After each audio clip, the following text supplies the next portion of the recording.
Hola, bienvenidos a Comunicando Psicología. Aquí estamos en este espacio de salud mental donde queremos aprender acerca de distintos temas que nos interesan a todos. Todo lo que tenga que ver con la salud mental creo que le compete al ser humano y pues esa es la intención de este programa. Lo hacemos con mucho cariño, con especialistas, la verdad muy comprometidos, con ganas siempre de estar sirviendo y aportar, y eso me encanta. Y hoy pues vamos a plantear un tema de salud pública complejo, pero también desde su complejidad vamos a tratar de buscar si es posible prevenirlo, identificar esas causas, esos momentos en los que de riesgo, en los que la familia de pronto no encuentra herramientas. Pues todo eso lo vamos a plantear aquí con el tema que planteamos, que es el suicidio. Pero antes, obviamente tenemos que saludar a nuestra invitada, una persona que conoce el tema a fondo y sobre todo pues que ha sabido darle un enfoque maravilloso. Ella es María Emma Martínez. María Emma es psicóloga, es TED speaker, que me encanta además. ¿Cómo estás, María Emma? Bienvenida. Gracias, Sandra, gracias. Feliz de estar aquí hablando de psicología, que es nuestra pasión definitivamente. Y feliz de estar en este programa acompañando toda esta audiencia maravillosa que nos escucha y que nos ve. Ajá, María Emma también es escritora. Ella es una mujer muy inquieta, ella no se queda quieta y me encanta porque yo creo que nos parecemos en algo, María Emma. Es no quedarse quieto, es estar siempre haciendo cosas productivas, diría uno. Y bueno, decía hace un momento que vamos a tratar el tema del suicidio, sobre todo desde la perspectiva de las personas, conectar con que es un problema de salud pública, o sea, realmente se está convirtiendo en eso, y hacer mucha pedagogía en esa línea. Entonces, cuéntanos tú, porque igual parte mucho de tus experiencias personales y también tu labor como psicóloga, cómo enfrentar un tema como el suicidio. Bueno, Sandra, pues antes de explicarles cómo enfrentar una situación de estas, les quiero decir que no solamente les voy a hablar desde la psicóloga profesional, sino desde mis propias experiencias de vida, porque hace 8 años, en el 2014, vivimos 2 situaciones como familia. El 29 de abril se suicidó una sobrina y a los 4 meses se suicidó mi hijo Daniel, que para ese momento tenía 17 años. Entonces, no solamente desde la psicología, sino desde mis propias experiencias de vida vengo trabajando este tema, hablando sobre este tema al que mucha gente le tiene mucho miedo, Sandra, ese es el problema. Exacto, está asociado con ese misterio también que encierra la muerte y sobre todo porque el suicidio termina siendo una decisión de esta persona y que afecta mucho a ese entorno familiar. Total, y mira que ya se está aprobando, o creo que ya está aprobada la ley, el suicidio asistido, ¿no?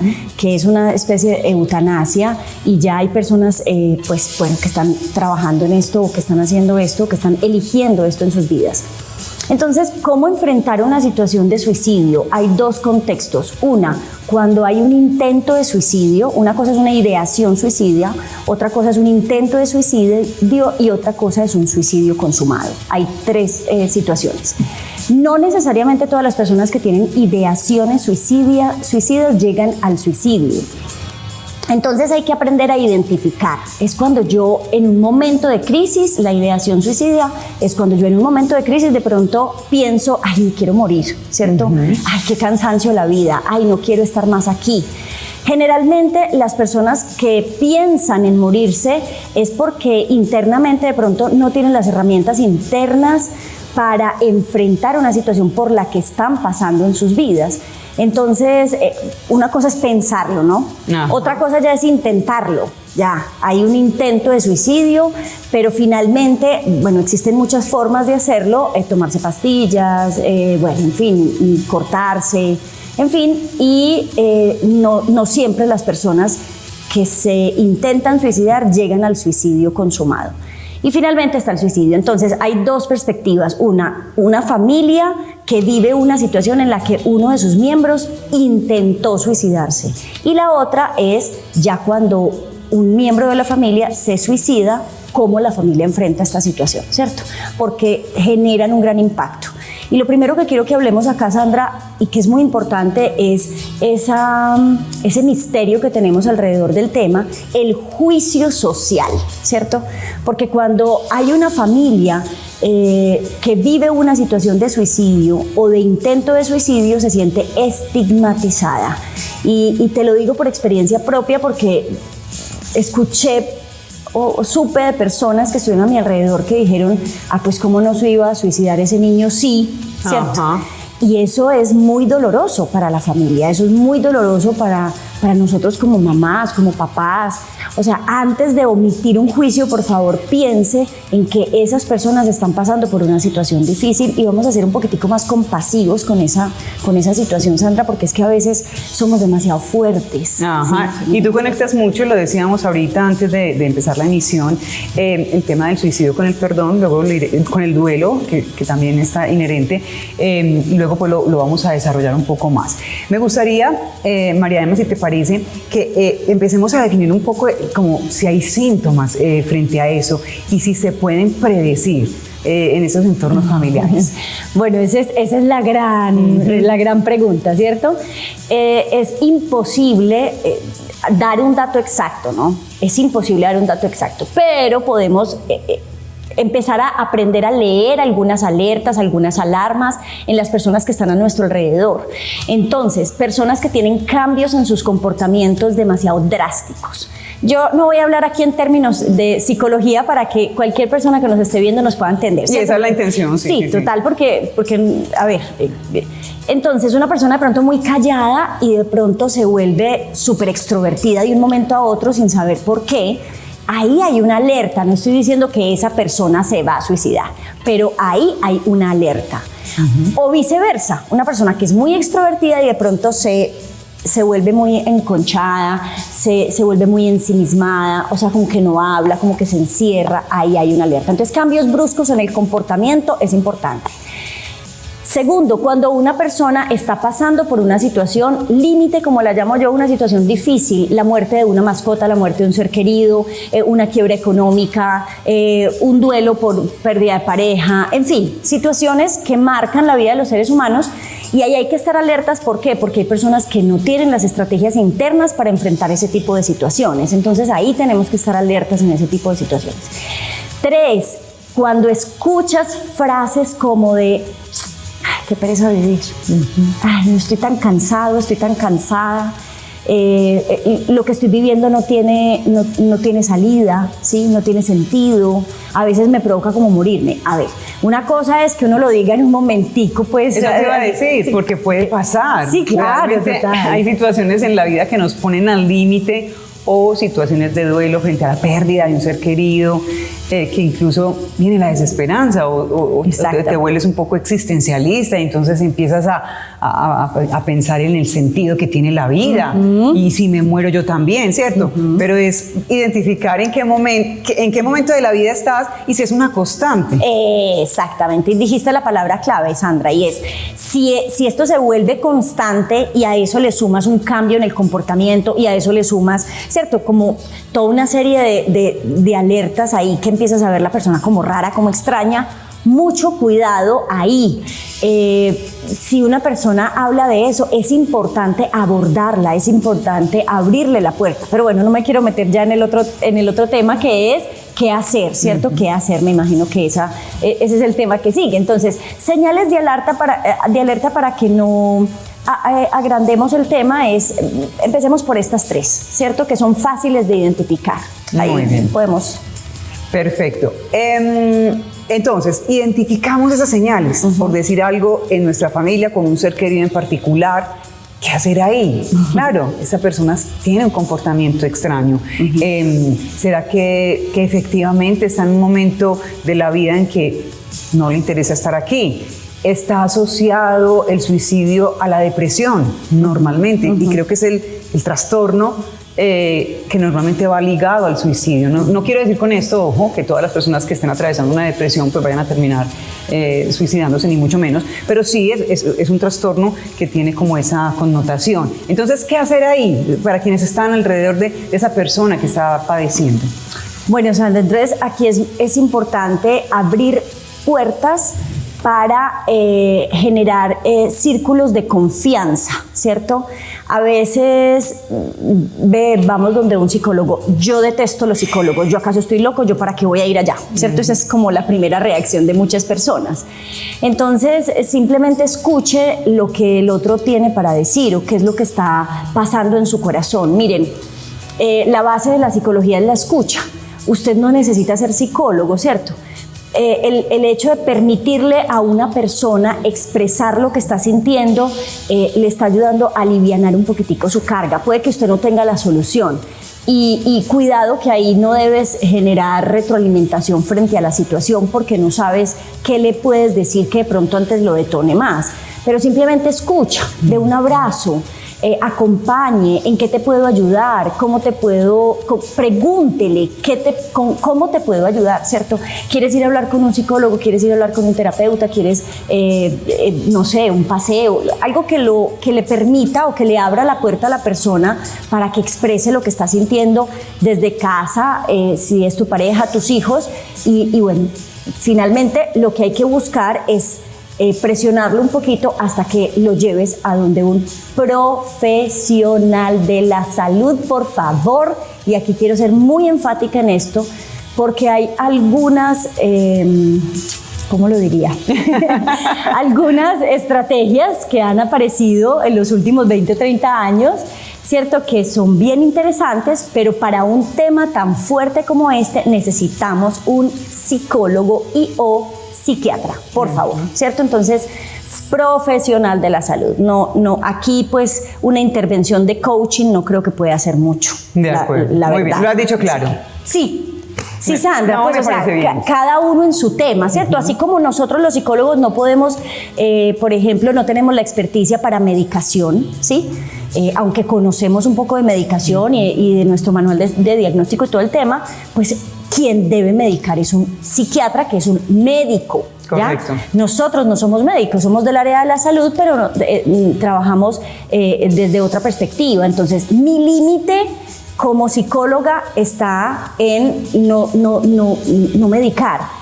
Y cada una de las áreas tiene límites y está enfocada a cosas específicas, entonces tenemos que ser muy responsables con respecto a eso. Y en un tema tan delicado como el suicidio, pues es clara la recomendación de nuestra especialista, María Emma Martínez, que nos acompaña hoy en Comunicando Psicología. Vamos a hacer una pausa y ya regresamos, porque vamos a ampliar más este tema que traemos hoy.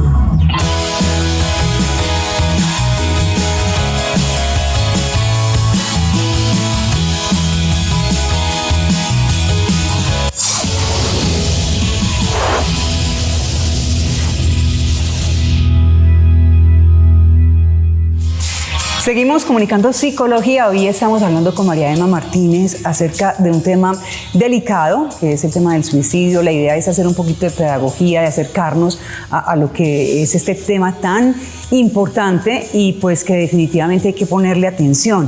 Yo quisiera, María Emma, si te parece, sigamos hablando en el tema de la prevención y sobre todo si eso sí es posible, porque ocurren situaciones en las que no se espera un suceso como estos en las familias y los toma por sorpresa. Entonces, ahorita decíamos, puede que haya ciertas situaciones que estemos viendo, comportamientos, pero puede ser también que no detectemos ninguna alarma, ocurra el hecho y finalmente esto causa mucho dolor y mucho impacto al entorno. Yo no lo detecté.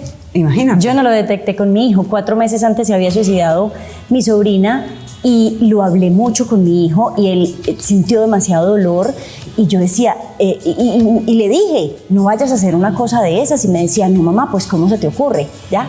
Entonces, prevenir hasta cierto punto, ¿sí?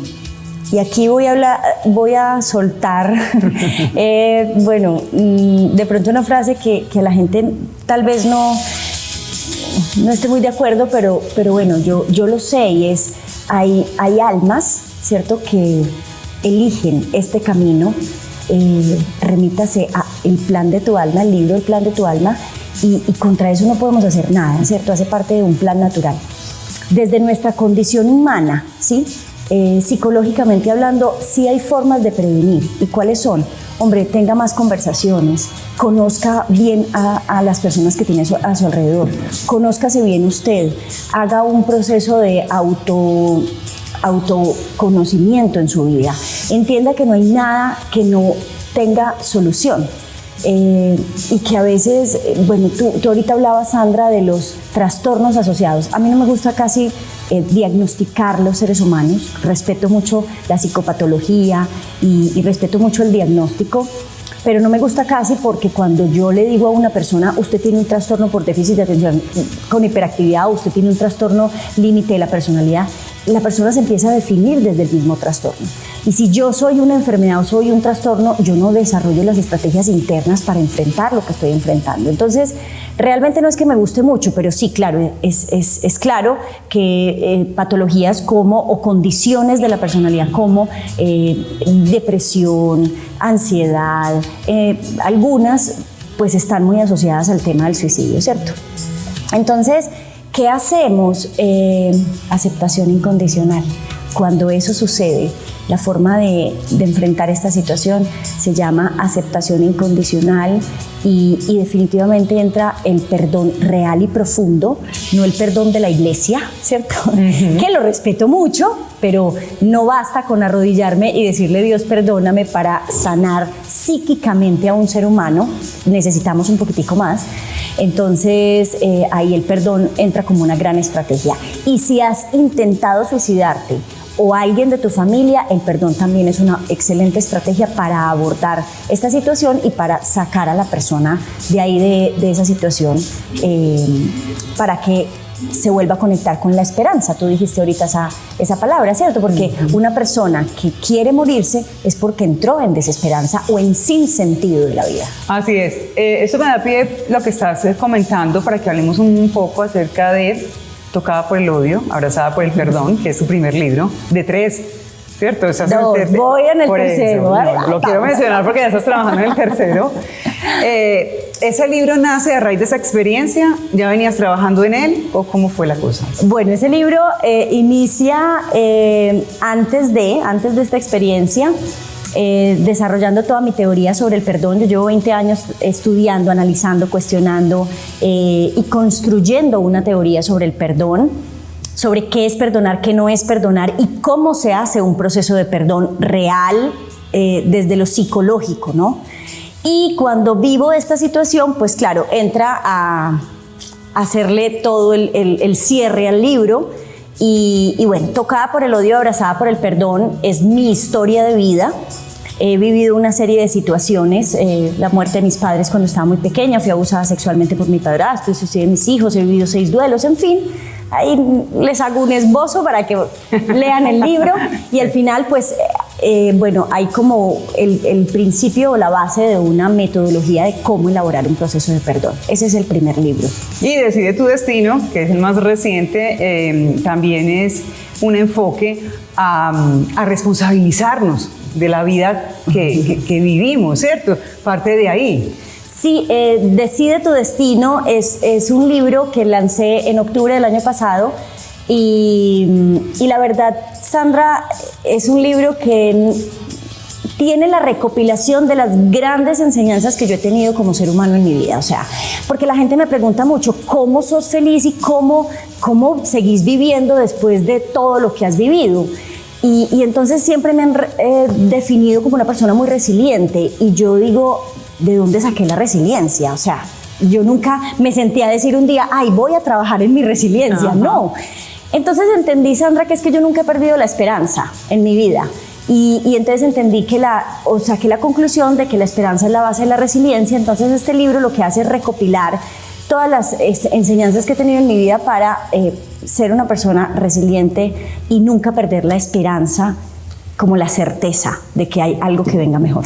Bueno, pregunta entonces, se me ocurre algo, María Emma, y de pronto tendrá que ver con esa personalidad tuya, ese temperamento con el que venimos, el carácter que lo vamos formando a lo largo de la vida, que somos de cierta manera, como que tenemos una tendencia.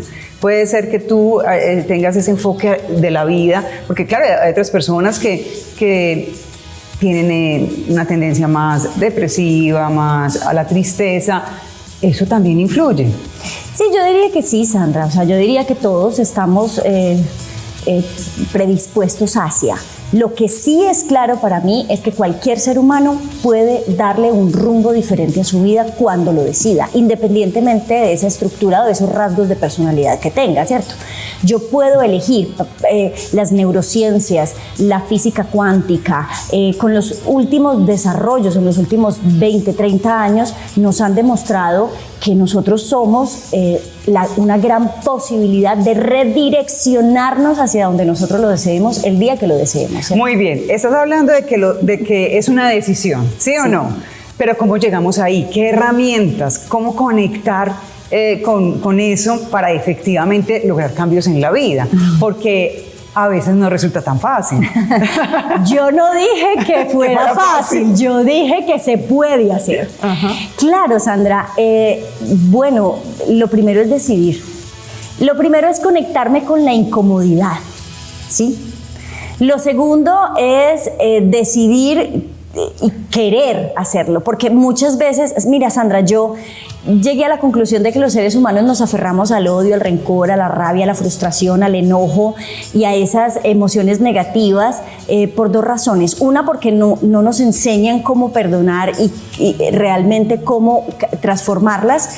La cultura nos la refuerza todo el tiempo. Y dos, porque es la forma más simple para no responsabilizarnos de nuestra propia vida y para victimizarnos y mantenernos en esas zonas de confort. Entonces, decidir salir de ahí. Lo tercero, pues, bueno, soltar el miedo al cambio.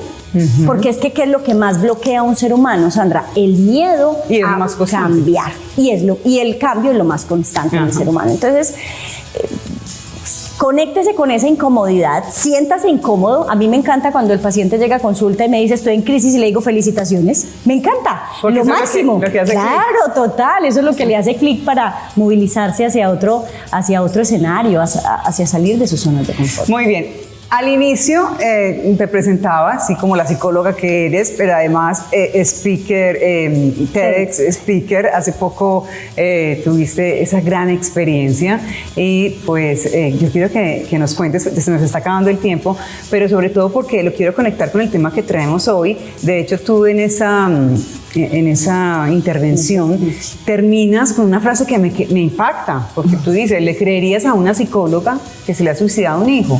Entonces me gustaría que habláramos de esa experiencia, cómo fue y cómo lo conectas a tu historia de vida y al tema que traemos hoy.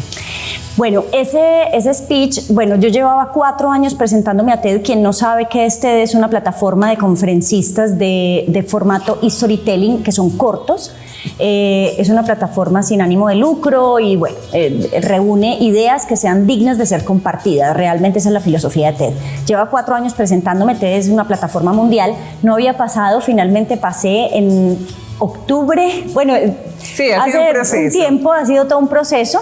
Y luego de 6 meses de preparación con una coach que nos pone TED, entonces sale el speech que dura 9 minutos. Y se llama Autoperdón, una acción liberadora. Autoperdón, una acción liberadora. Tú simplemente pones en un buscador María Emma Martínez, TEDx, y aparece ahí en YouTube. Entonces, bueno, este proceso fue muy bonito, fue muy retador, supremamente retador, porque lo estudia y lo aprueba un comité en Estados Unidos. Nos tocó transcribir la charla al inglés y todo el tema, pero está asociado con el tema del suicidio, porque yo cuento ahí mi historia de vida con algunos elementos.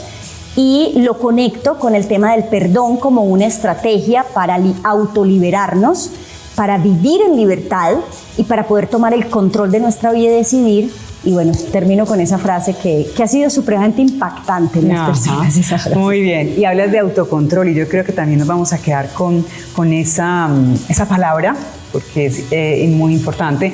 Se nos acaba el tiempo, María Emma, qué lástima. Yo sé que tendremos oportunidad de hablar de otros temas de interés relacionados con la psicología en este espacio, y pues quiero agradecerte por estar con nosotros. Algo muy breve así ya para finalizar, y pues siempre bienvenida. Gracias, Sandra. Gracias a este espacio. Bueno, para finalizar, recuerda que la vida sí tiene sentido. Dile no al suicidio. Todo se puede resolver. Solamente ábrete a recibir ayuda y suelta el control. Un abrazo fuerte y recuerda sonreír el día de hoy. Gracias, María Emma, por estar con nosotros hoy aquí en Comunicando Psicología, y a ustedes también por estar conectados con este espacio, como les decía al inicio, y siempre se los voy a estar repitiendo, un espacio en el que vamos a estar hablando de salud mental. Vamos a comunicar psicología con personas especialistas de este tema, y pues sobre todo conectar desde lo cotidiano para que llevemos vidas más felices. Nos vemos pronto.